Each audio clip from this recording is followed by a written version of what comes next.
Hola, buenas noches, ¿cómo están? Bueno, yo soy la doctora Tovar, otra vez en mi red de mi canal de YouTube por NAE, por el Centro de Neuroayuda Educativa. Ahora nuestro invitado especial es el doctor Pedro Estrada, compañero, se graduó conmigo en la universidad, en la UCLA, la Universidad Centro Occidental Lisandro Alvarado en Venezuela hace 30 años. Hoy en día, bueno, él está en Venezuela, ya hizo la especialidad de anatomía patológica, hizo la maestría de genética, el doctorado en ciencias biomédicas y actualmente es profesor de la Universidad Centro Occidental Lisandro Alvarado, donde da anatomía patológica y donde da genética con mucha preparación, con mucho trabajo. Cuando me mandó el currículum le dije que era resumido y no me lo resumió porque me mandó unas cuantas son. Bueno, para mí es un honor invitar a Pedrito, de verdad, que nos aporte algo tan importante como es la parte genética dentro de cualquier trastorno del neurodesarrollo. No hablamos solamente del trastorno del espectro autista, sino también hablamos de los otros trastornos que pueden estar inmersos dentro de los trastornos del neurodesarrollo. Entonces, ahora yo le voy a dejar los micrófonos a él para que él nos oriente en qué consiste, por qué es la importancia de la genética, qué evalúan, qué podemos ver allí, porque mucha gente pues no conoce muchos acerca de esto. Y ustedes no saben, realmente es sumamente importante. Cada día se demuestra más la implicancia genética en todos estos trastornos. Bueno, Pedrito, buenas noches, ¿cómo estás? Buenas noches, Ana. Muy bien. Muy agradecido por tu invitación. Este es un tema fascinante realmente.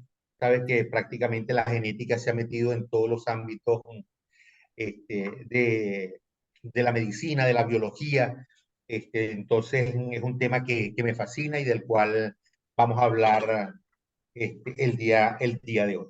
Entonces, yo creo que lo primero que debemos saber es que ciertamente desde hace mucho tiempo se sabe que los trastornos del espectro autista y la gran mayoría de los trastornos del neurodesarrollo tienen una base genética muy importante.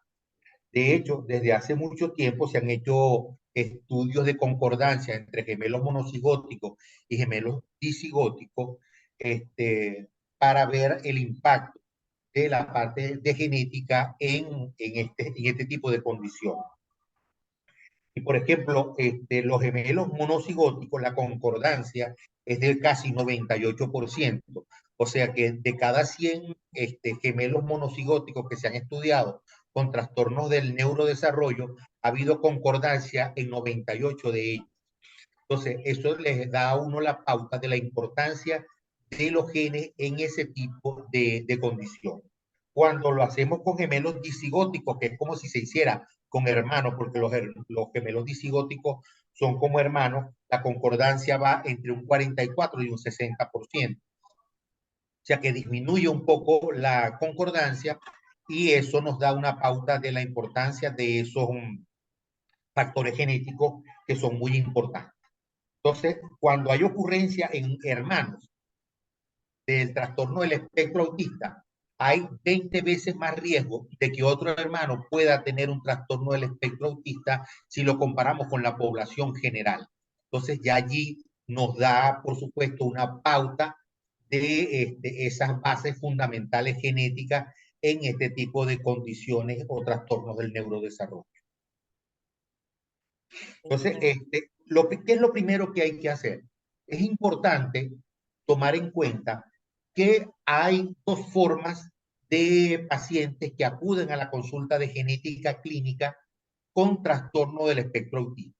Y esos son los pacientes en los cuales uno al hacer el examen clínico observa que tiene algunas características que nos hacen sospechar que ese niño o esa niña presente un trastorno de origen genético y aquellos en los cuales el fenotipo no es orientador a un trastorno de origen genético conocido, lo que no quiere decir que ese trastorno del espectro autista no tenga una base genética.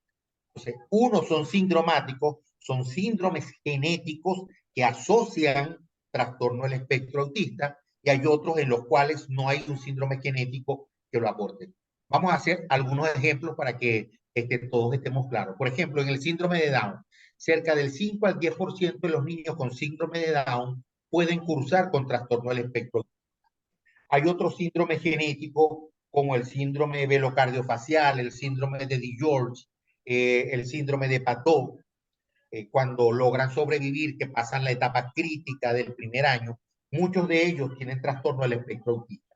Entonces, es importante resaltar esas condiciones. El síndrome de Williams, una microdeleción, el síndrome de Angelman o el síndrome de Prader-Willi, que son formas, vamos a decir, no clásicas de herencia, pueden asociar trastorno del espectro. Y hay trastornos monogénicos que también pueden asociarlo. Por ejemplo, el síndrome de Smith-Lemli-Opitz pueden asociar trastorno del espectro autista. Tenemos pacientes con el síndrome de X frágil. El síndrome de X frágil es muy importante porque es la segunda causa de trastorno del espectro autista de causa genética si nosotros sacamos el síndrome de Down, que tiene una frecuencia muy alta.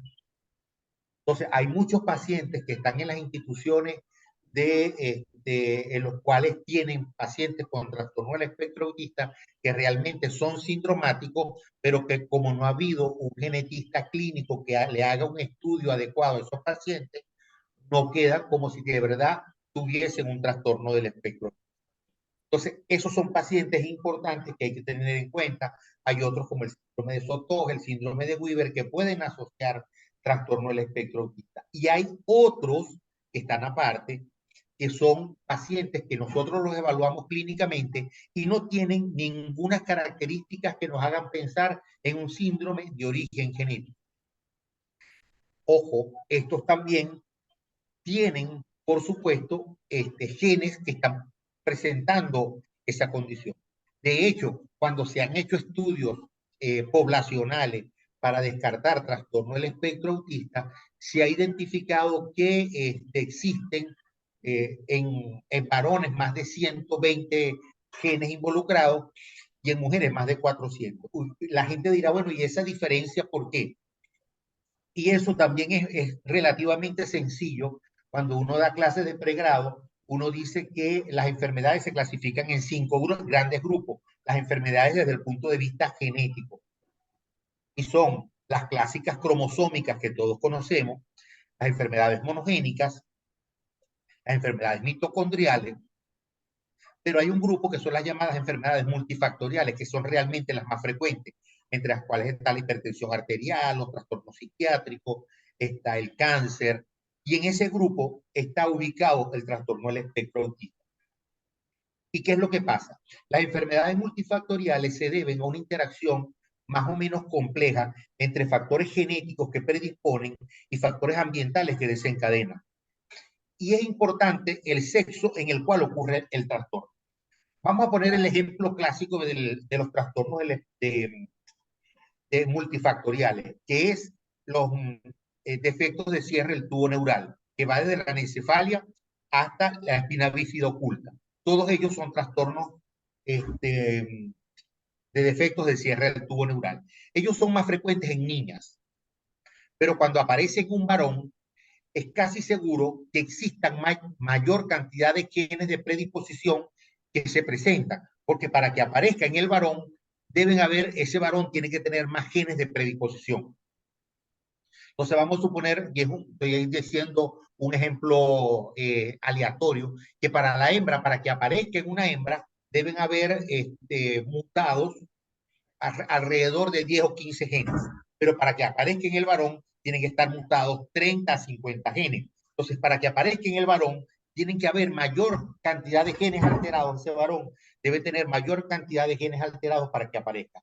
Ese ejemplo lo vamos a proyectar a los trastornos del espectro autista y los trastornos del neurodesarrollo, que por lo general son más frecuentes en el varón. Entonces tenemos que para que ocurra en una hembra, esa hembra debe tener mayor cantidad de genes de predisposición para que pase el umbral que hace que esa condición aparezca. Por eso es que a veces nosotros vemos alguna familia donde pareciera que el patrón son de puros varones afectados, pero esos varones afectados se están relacionando a través de hembras. Y dirá, bueno, entonces la enfermedad debe ser recesiva ligada al X, pero realmente no lo es. ¿Y qué es lo que? Porque cuando nosotros aplicamos la fórmula para saber si es recesiva ligada al X, no nos da. Lo que pasa es que para que aparezca en la hembra, deben haber mayor cantidad de genes de predisposición. Entonces, a veces tenemos una hembra que está borderline, que está en el umbral, pero como ella le pasa a ese hijo todos los genes de predisposición que ella tiene, el hijo sí va a presentar la condición clínica, porque el umbral para el varón es menor. El umbral de genes es menor y el umbral para el varón, para la hembra es mucho mayor. Entonces, tenemos una hembra sana que a lo mejor puede tener 2 o 3 niños con el trastorno del espectro autista y siendo ella la portadora de los genes mutados. Porque, Ahora, dime, Ana. no, no, termina que te quería hacer una pregunta después. Termina y yo después te la hago. Y entonces, claro, eso hace, y en las hembras también son por lo general menos afectadas. ¿Por qué? Porque para que alcance la afectación del varón, debe tener muchísimos genes de predisposición. Ya, Entonces, por eso es que muchas veces las hembras pareciera que tener el trastorno del espectro autista en una condición más leve que en el varón de la misma familia que lo presenta. Porque para que ella presente las mismas características del varón, debe tener mayor cantidad de genes de predisposición mutados. bien. Ahora, cuando tú le dices a una familia y le quieres explicar eso que me estás diciendo, que es muy importante, ¿cómo le explicas la importancia el por qué tendrían que hacerse el estudio genético para una familia que ya tiene un niño y piensa seguir teniendo hijos, ¿no? Aquí es muy importante hacer lo siguiente. Los estudios genéticos van a variar dependiendo de el diagnóstico clínico que ese genetista o el conjunto, el grupo multidisciplinario le ha hecho a ese grupo. Por ejemplo, si nosotros tenemos un paciente que nosotros hemos diagnosticado un síndrome velocardio-facial, ya estamos hablando de algo sindromático o de un o sospecha de cualquier otra enfermedad cromosómica, síndrome de Williams. Entonces, nosotros hacemos directamente cariotipo. Por eso es que es importante primero el estudio clínico. Ahora, si nosotros estamos en presencia de un niño que es sindromática, que no tiene características sindromáticas, allí la cosa se complejiza un poco más. ¿Por qué?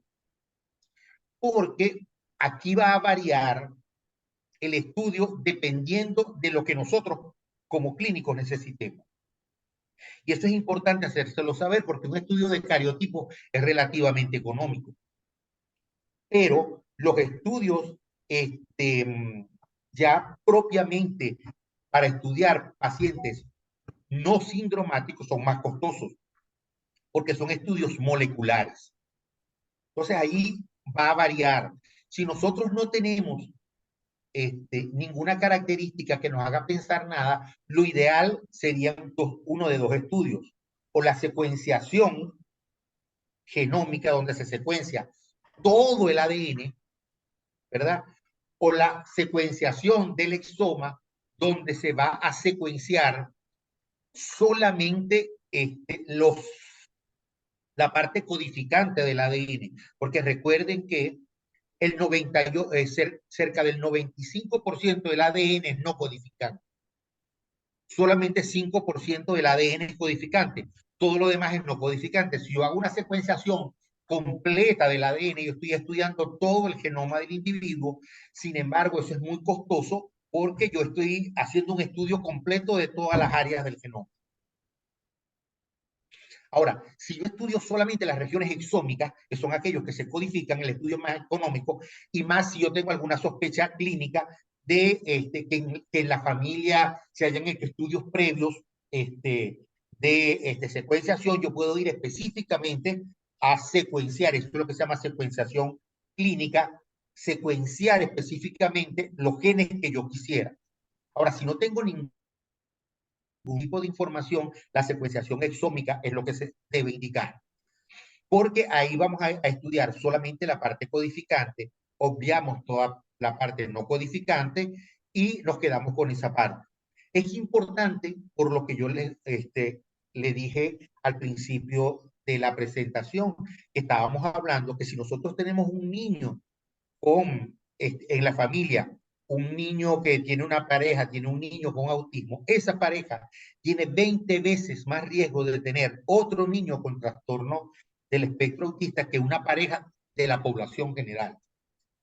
Y 20 veces es bastante alto. ¿Por qué? Porque la posibilidad que tiene una persona que no tiene en su familia no haya habido ningún trastorno del neurodesarrollo es de alrededor de 0,3%.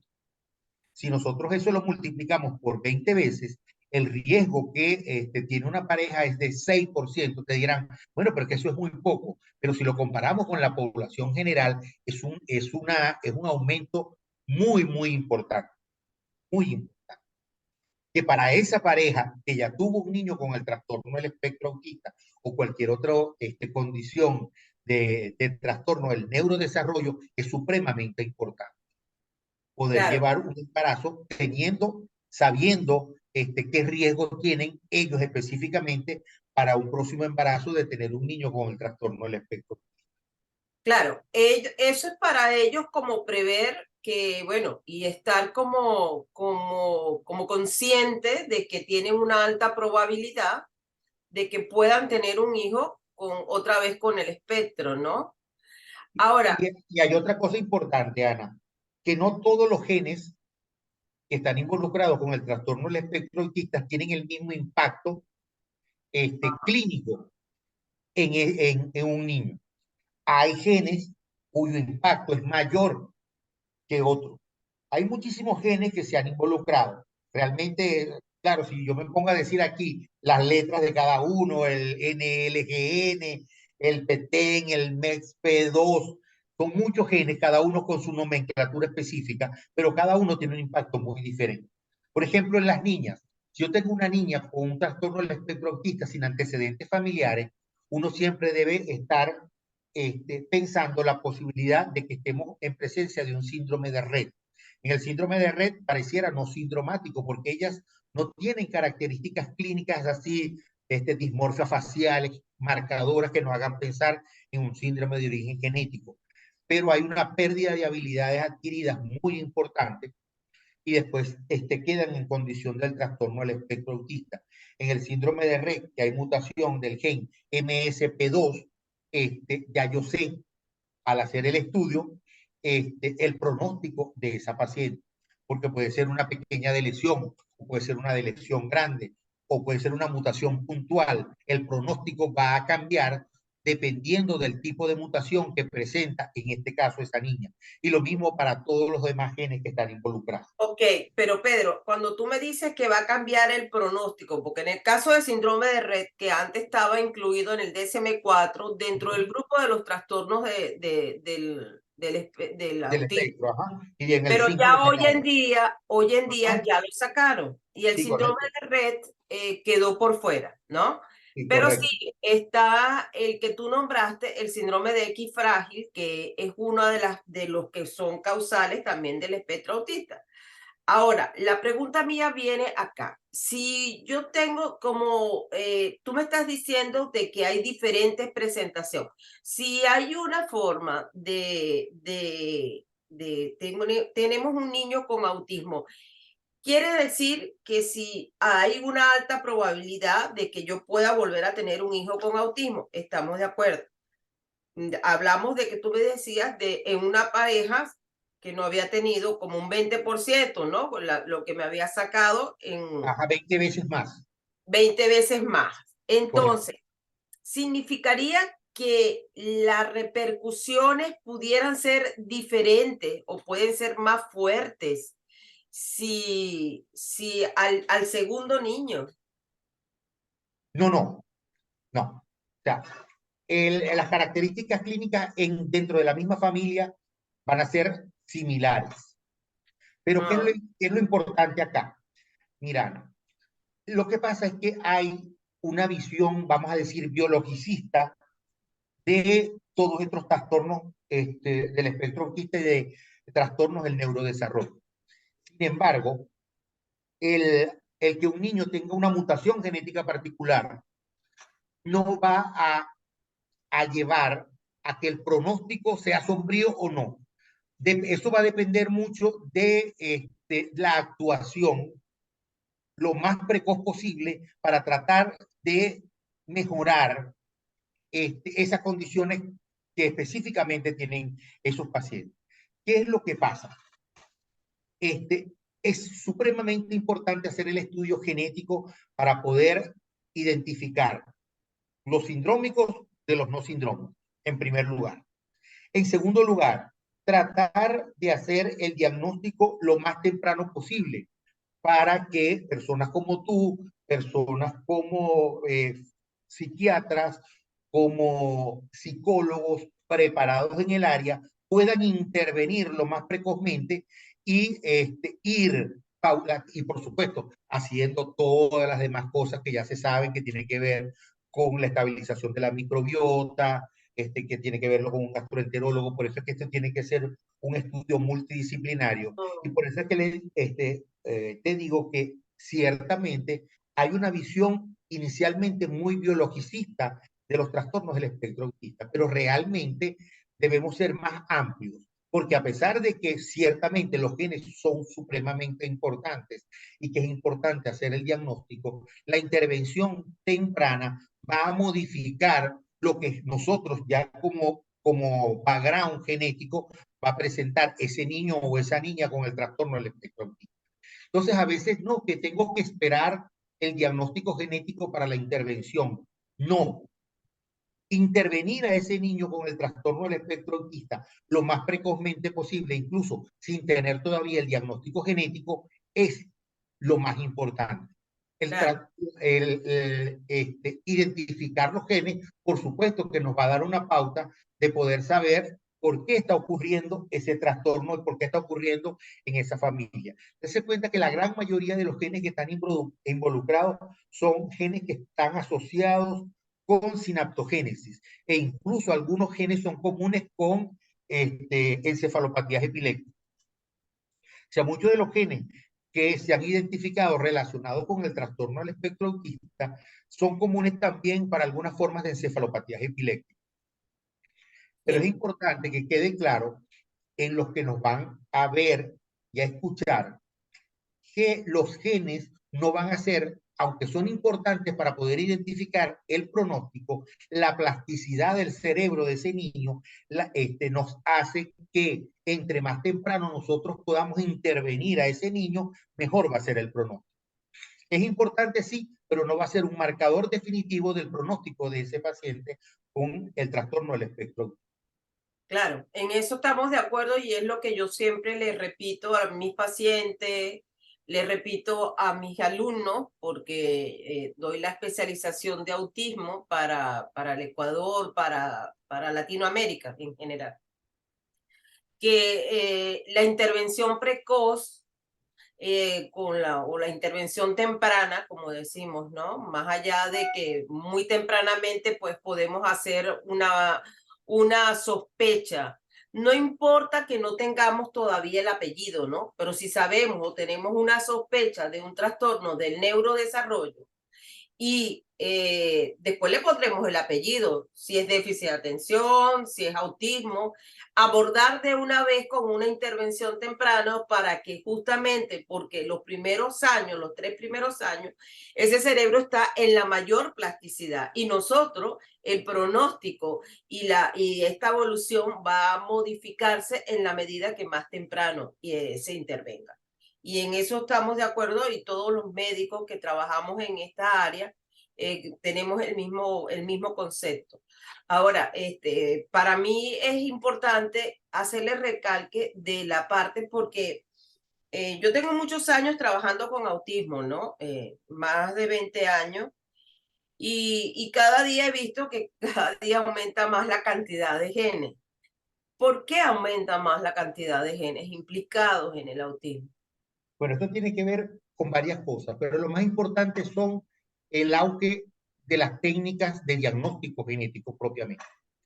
Mm, Después que nosotros se comenzaron a trabajar ya en forma, vamos a decir, masiva, los estudios genéticos que salieron del gueto de las universidades. ¿Por qué? Porque antiguamente, sobre todo en Estados Unidos y en Europa, ellos estaban, los estudios que se hacían con estos genes eran meramente de investigación, era para investigar cuáles eran los genes que estaban involucrados. Posteriormente, esto se ha masificado y nos ha llevado a que existen incluso mutaciones que son específicas dentro de una familia.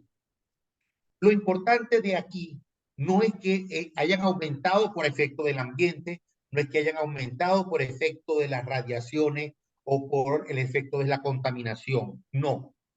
Lo que ha mejorado son las técnicas de diagnóstico molecular.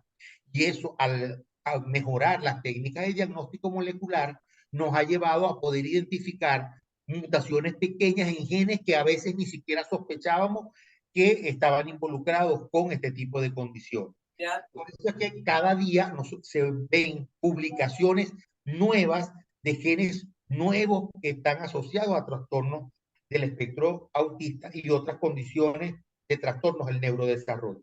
Incluso nos ha dicho cosas realmente particulares, como por ejemplo, aquellas personas que tienen un trastorno del espectro autista, pero tienen una mutación de nuevo, o sea, una mutación única, se han estudiado muchos genes y tienen una sola mutación, tienen por lo general un fenotipo más severo. Y la gente dirá, bueno, pero ¿por qué si uno debería identificar que los que presentan varias mutaciones deberían tener un fenotipo más severo? No, porque cuando se altera ese único gen de esa persona, ¿verdad? El, la, las repercusiones en el neurodesarrollo son tan importantes que provocan el trastorno del espectro autista. No se está comportando allí como una enfermedad multifactorial, se está comportando como una enfermedad monogénica e incluso autosómica dominante, porque con un solo gen, un solo alelo mutado, se presenta la condición del trastorno del espectro autista. Y eso también se ha ido viendo a medida que se están haciendo estos estudios nuevos moleculares, ya más específicos, dentro de una sola familia, específicamente de familia, y no ya tanto como se hacía antiguamente, que eran estudios poblacionales para identificar cuáles eran los genes que estaban involucrados con esta condición.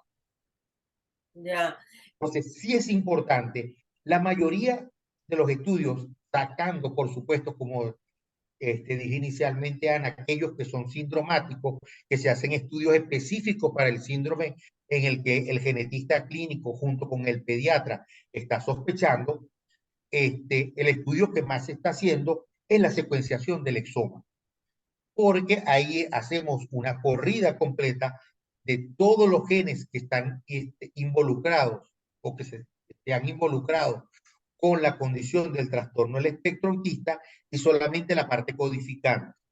Eso abarata los costos y entre más la población pida hacer el estudio, por supuesto que los costos van disminuyendo, porque al aumentar la población en el cual se hacen los estudios, el costo del mismo disminuye. Y eso pasa con los medicamentos que se utilizan y en general. Por ejemplo el tratamiento para la insulina se hacen a través de técnicas de genética molecular, igual como se hace el de la mucopolisacaridosis, por decir algo. Pero el de la mucopolisacaridosis, el tratamiento de un paciente por año puede llegar a ser más de $150,000 por año por cada paciente. En cambio, la insulina, aunque a nosotros nos pueda parecer costoso, realmente un vial de insulina es relativamente económico si lo comparamos con el otro, por lo masivo que es la diabetes comparado con la mucopolisacaridosis. Entonces, bueno, entre más se hagan los estudios, más se abaratan los costos, por supuesto. claro. A propósito de costo, que tú lo nombras, en promedio, en dólares, ¿cuánto sale un estudio genético? En promedio, el básico que tú estás diciendo. Eso varía, porque si yo específicamente ya yo sé que voy a pedir, podría estar alrededor de los $1.000 aproximadamente. Pero la secuenciación del exoma va a variar dependiendo de los sitios.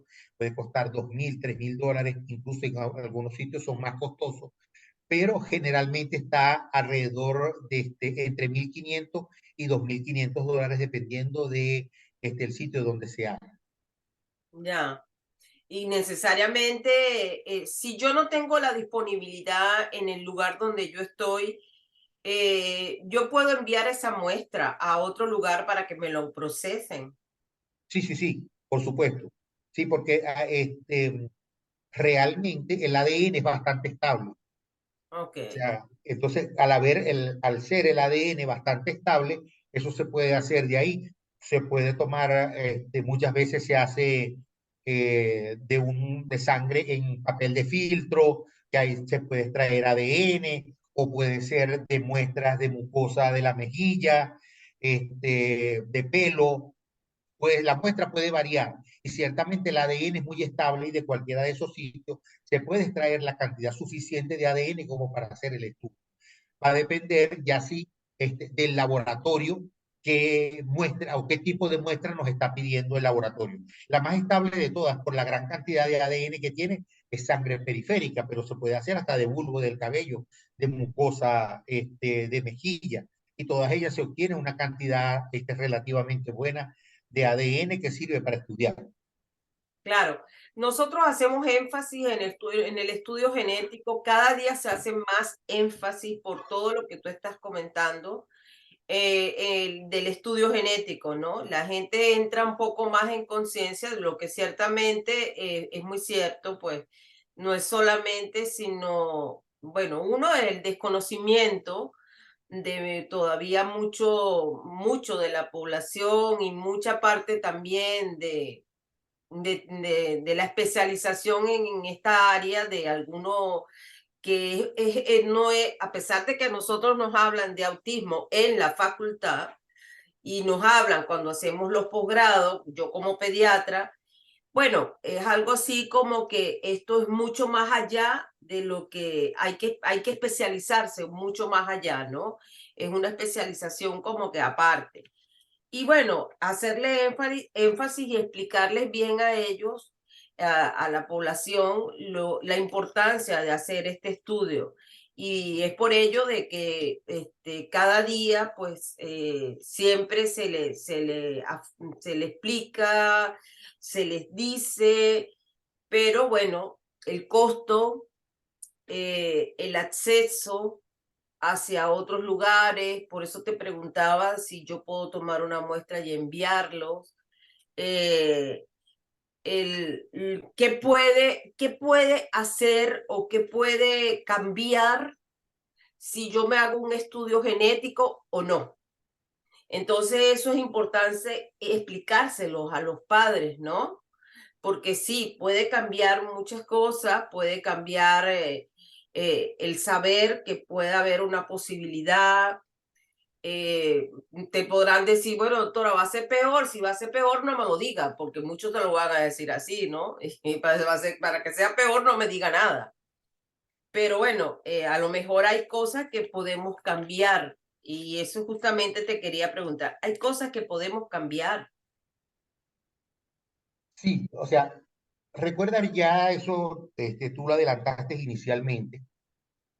La parte genética, aunque fundamental, desde el punto de vista de la etiogenia de la condición, no es un marcador pronóstico inicialmente, aunque hay ciertas mutaciones que realmente tienen un pronóstico peor que otras.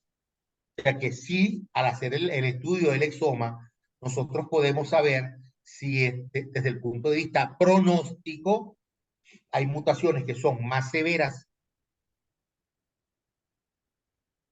Ajá, más severas que otras. ajá, Son más severas que otras.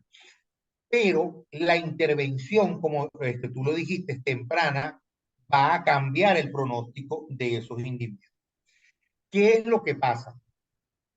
En este momento, tomando en cuenta los genes que están involucrados, se están diseñando terapias ya específicas para cada gen, muy parecido a lo que inicialmente se hacía con el cáncer. El cáncer antiguamente se colocaba tratamiento sin saber cuál era la base molecular del tipo de cáncer. Ya Bien, actualmente se coloca específicamente tratamiento tomando en cuenta la alteración molecular que tiene ese individuo con el cáncer que tenga, de colon, de mama, etc.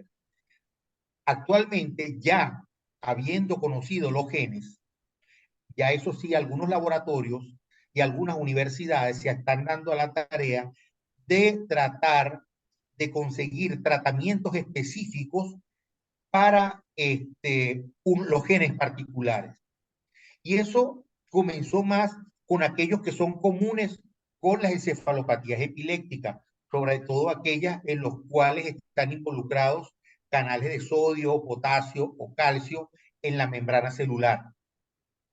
Entonces, esos que inicialmente que están en común con trastornos epilépticos son los que inicialmente trataron, porque ya sabemos que si son de canales de calcio, canales de sodio, poder colocar tratamiento específico con respecto a eso.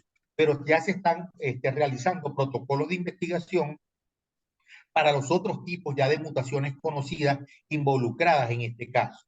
Muy probablemente vaya a llegar un momento en el cual vamos a poder colocar específicamente tratamiento tomando en consideración la mutación que tiene específicamente un niño con el trastorno del espectro autista. Eso en este momento no está en nuestras manos, ni nuestra, estamos hablando de nuestra población suramericana, pero ni siquiera en los llamados países de primer mundo o industrializados, pero hay muchos laboratorios que están trabajando en ese sentido y hay muchas esperanzas de que se pueda trabajar directamente tomando en consideración el tipo de mutación que se está heredando en una familia o que presenta un niño o niña particularmente. Poder colocar tratamiento específico. Y en ese sentido, eso se está trabajando. bien, bueno, mira, qué interesante. Y eso nos cambiaría hasta el abordaje, ¿no? ¿Cómo podemos darle el abordaje, sobre todo si amerita abordaje farmacológico? Correctamente. Porque generalmente ellos no necesitan abordaje farmacológico en condiciones normales, salvo que presenten algún tipo de complicaciones o comorbilidades que generalmente por ese motivo es que se medican. Si hay Exactamente. comorbilidades y generalmente por ese motivo es que muchas veces se hospitaliza. Y yo les hago hincapié porque la gente a veces piensa que los niños tienen que ir a una escuela especial y no, no tienen que ir a una escuela especial, tienen que ir a una escuela normal. Tienen que Está tener totalmente de tratamiento. acuerdo. No, no tienen que tener tratamiento, salvo que haya algún problema que pueda ocasionarle a él o a terceros lesiones en caso de agresiones, irritabilidad o algún tipo de condición que no le permita a los terapeutas trabajar de tal manera para tratar justamente estas conductas disruptivas, ¿no? Pero bueno, Correcto. ahora tú al decirme esto de la parte directamente genética, bueno, capaz que esto nos abre otro mundo, así como nos están abriendo la IA, la inteligencia artificial, bueno, me imagino que esto también nos van a abrir otros mundos y otras perspectivas diagnósticas, terapéuticas y diagnósticas Terapéutica. también. Bien, Correctamente, Ana.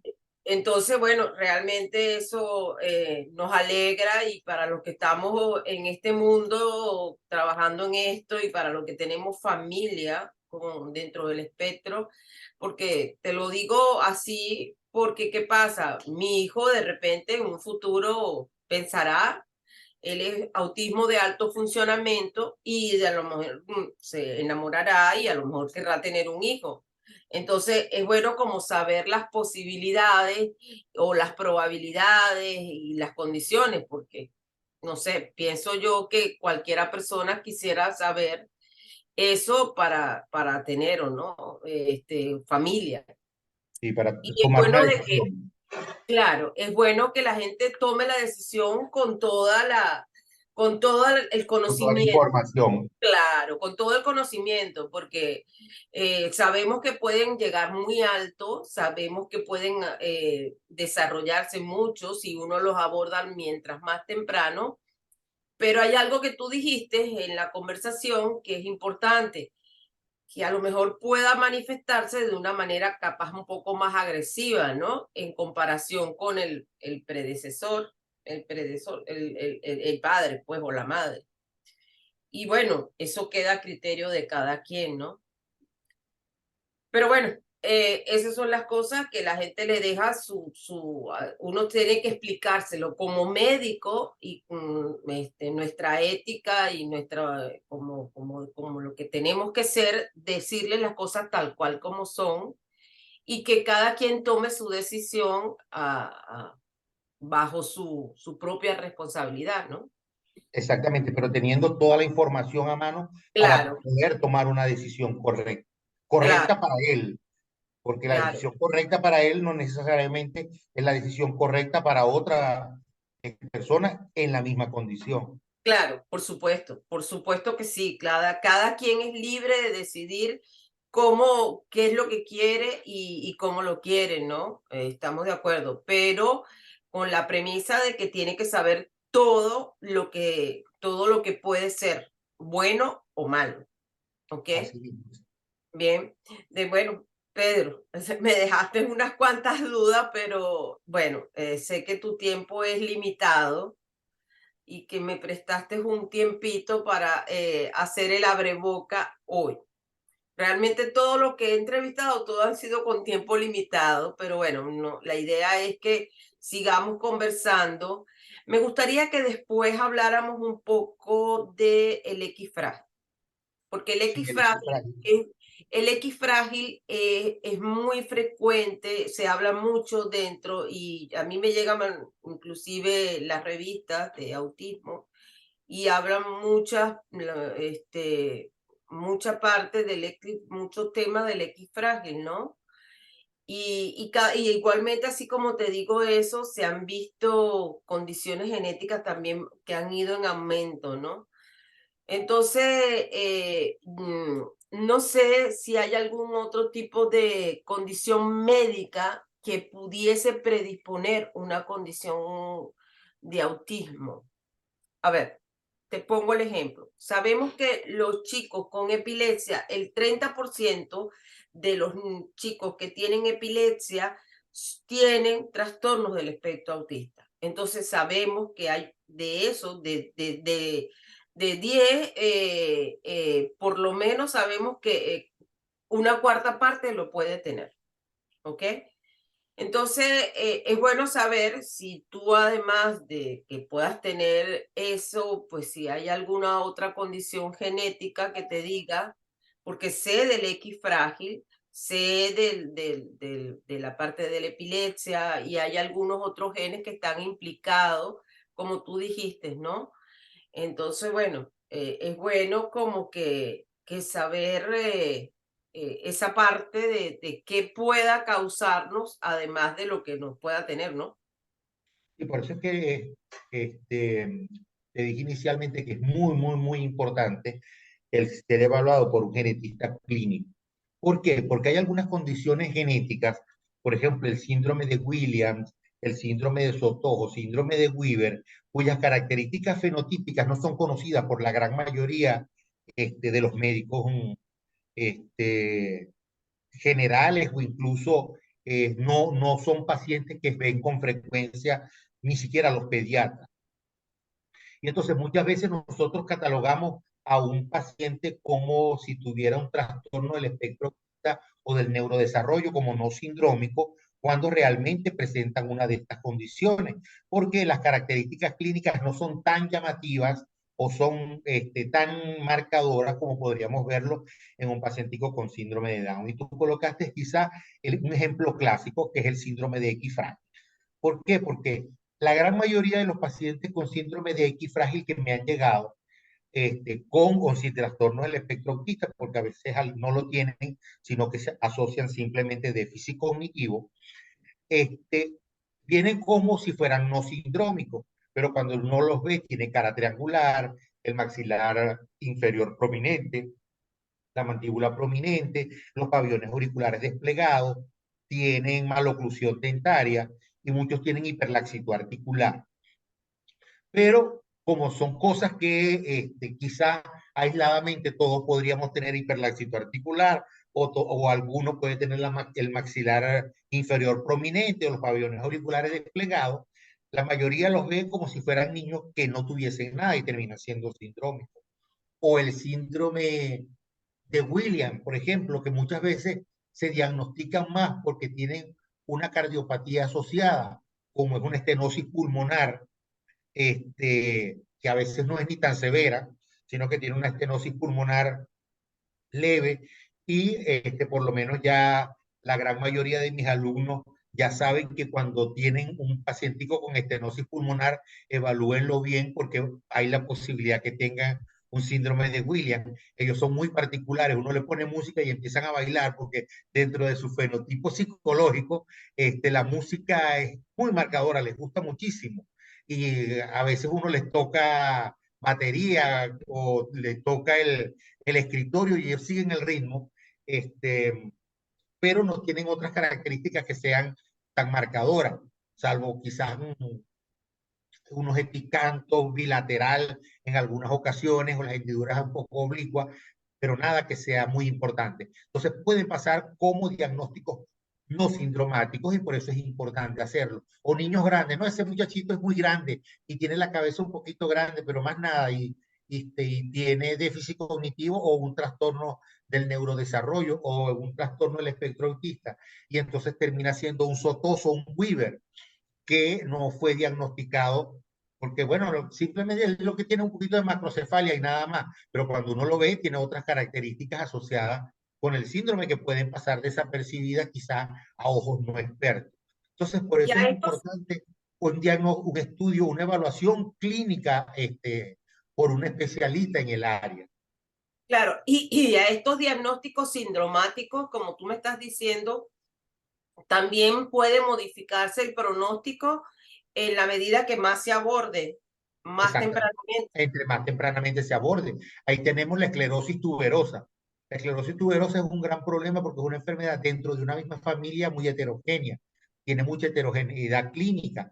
Y hay algunos pacientes lo que tienen son, porque a mí me han llegado padres que tienen unas lesioncitas en la piel que son angiofibromas, nasofaringio, y que son diagnosticados como un acné resistente al tratamiento cuando es otra cosa. Y entonces tienen un niño que puede tener vamos a decir, características clínicas más severas, con trastorno del espectro autista, puede presentar convulsiones, además de las manchas claras y oscuras características que pueden presentar en piel.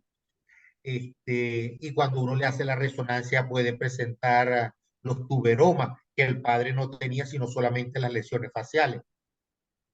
Entonces, muchas veces dentro de una familia, misma familia, de cuenta que cambia el pronóstico porque tenemos un papá que no presentó nunca convulsiones, no tiene déficit cognitivo, lo que tiene son esas lesiones en cara. Te lo digo incluso por una experiencia personal. A mí me llegó un paciente con esclerosis tuberosa, con convulsiones y un trastorno del espectro autista, y a veces uno, aunque debe creer, no lo debe creer todo. Lamentablemente el papá no fue, yo le pregunté las características clínicas de él, que asociada, incluso le mostraba fotos, tendrá esto, tendrá esto, tendrá esto, y la mamá me dijo que no. Este, un día estaba, cuando hacía los recorridos por el hospital pediátrico, cuando no tenía clases iba al hospital pediátrico a hacer recorrido, cuando yo paso por la emergencia, veo a un señor que está sentado afuera y veo que tiene las lesiones típicas características de la esclerosis tuberosa facial, en los angiofibromas nasofaringios. Yo dije, bueno, el señor tiene una esclerosis tuberosa. No le dije nada porque sería de muy mal gusto llegarle, señor, usted tiene esclerosis tuberosa. Pero entré a la emergencia y cuando entro a la emergencia veo al mismo niñito que yo había evaluado en la consulta que hacíamos nosotros en la unidad de genética, convulsionando el mismo niño con la esclerosis tuberosa. O sea, no había que ser quizás muy deductivo para saber si yo tengo a alguien con una esclerosis tuberosa allá afuera y tengo un niñito aquí con una esclerosis tuberosa, el que está allá debe ser el papá del que está aquí.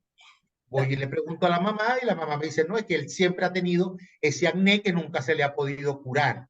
Y realmente lo que tenía era las lesiones de los angiofibromas típicos característicos de la esclerosis tuberosa. E incluso aquí cambia el pronóstico de descendencia, porque yo le había calculado un riesgo de recurrencia de apenas el 1,4% como una mutación nueva de una enfermedad autosómica dominante.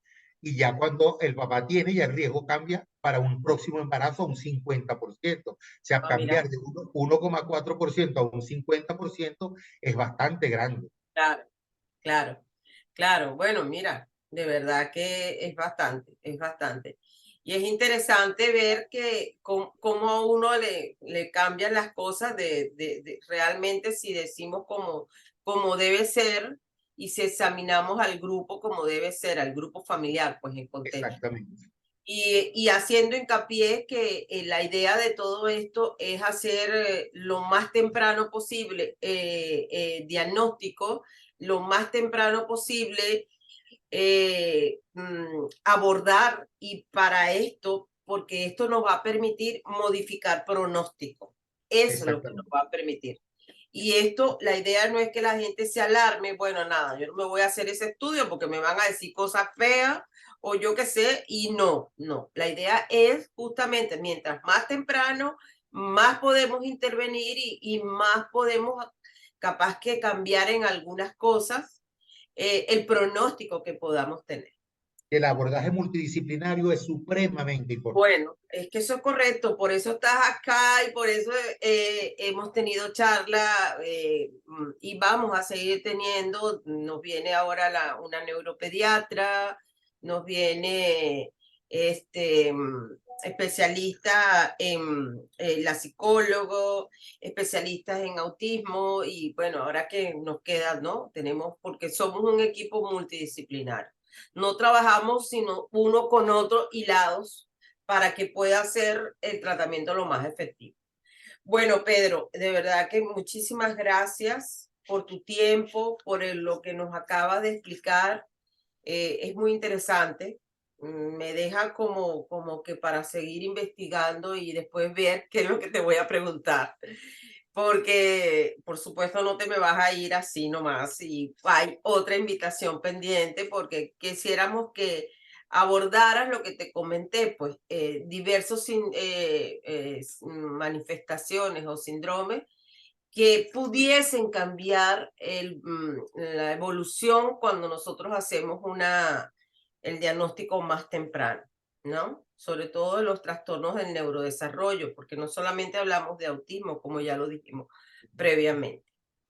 Bueno, muchísimas gracias por todo. Te dejo para que te despidas de nuestro público acá en la red de YouTube. Y bueno, aquí también les vamos a hacer llegar las redes sociales del doctor, donde se pueden poner en contacto, donde pueden pedir algún tipo de asesoría o a través de nosotros también puede hacer, nosotros se lo hacemos llegar. Son todos tuyos los micrófonos, Pedrito. Bueno, espero que esto haya sido importante para ustedes, que esta información la puedan haber recogido y que les sea de provecho. Yo estoy a la orden para lo que ustedes necesiten y muy agradecido con Ana por esta invitación. Bueno, Espero nuevamente poderme reunir con Ana y con ustedes y estoy siempre a la orden. bueno, Pedro, un abrazo así desde esta tierra lejana, aquella mi tierra, pero ya tengo muchos años que no voy. Y con muchísimo cariño, muchas gracias. De verdad que gracias por toda la información y bueno, nos estamos hablando posteriormente en otra oportunidad. Que tenga felices noches y a todo mi público, feliz noche y feliz semana. Pronto venimos con otra charla. Gracias.